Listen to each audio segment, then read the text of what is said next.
John. A lot of you came because you love Julie, and the rest of you came to see me dance. Thank you, John and Julie, for giving me 2 lessons so that I could. I noticed you guys struggled keeping up with me too. I would like to thank a lot of people tonight. But really, first off, I want to thank Randy and Melanie for that great dinner last night.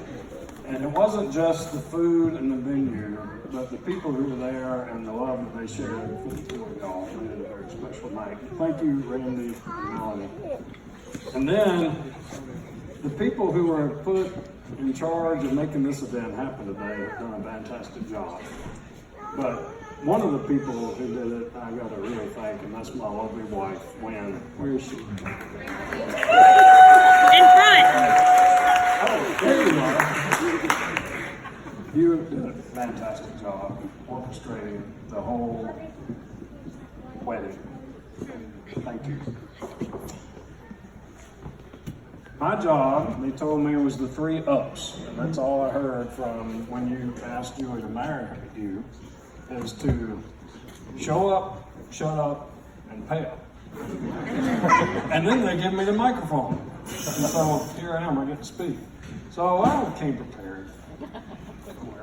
But I'll probably just talk from the heart.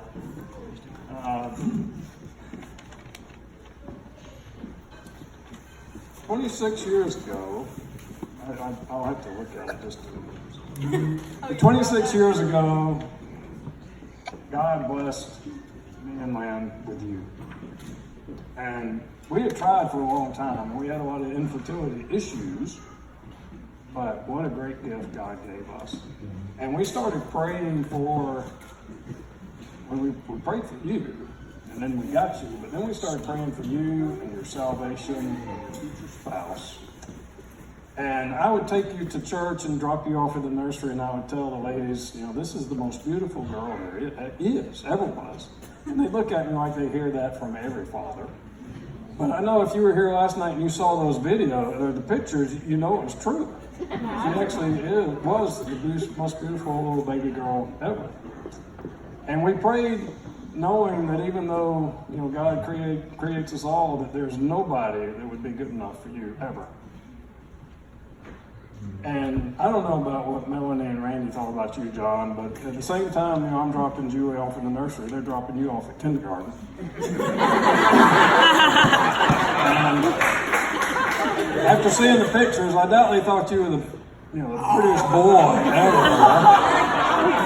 That's okay. But I do know that they prayed for your life and your salvation and your future spouse, and that they believed there would never be anybody good enough for you.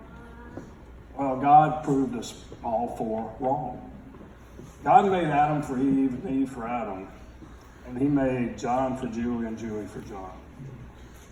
And even though we think of y'all as perfect as individuals, you are perfect as a couple and made for each other. And I couldn't be more pleased to have John join our family.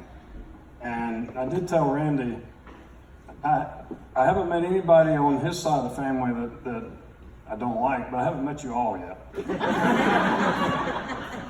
But I know that Julie is marrying into such a great family. And we have come to love your mom and dad and your family that we've grown to know. I do have a toast that's coming. The Bible says the man will leave his leave his mother and father and become one of his wives. It doesn't say anything about did I say it wrong? Okay, the man leaves the mother and father, but it doesn't say anything about the girl leaving the mother and father. So, just so you know that. But you're supposed to become one. But then also, in Jesus' last prayer in John 17, he says that all believers are to become one. And the reason is so that the world will believe you. And I truly believe that God brought the 2 of you all together to become one so that others will believe. So my toast tonight, and I want you to just repeat it after me, is to Julie and John, and you can take your glass that I don't have and you can raise it.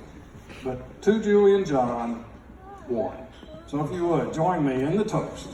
To Julie and John, one.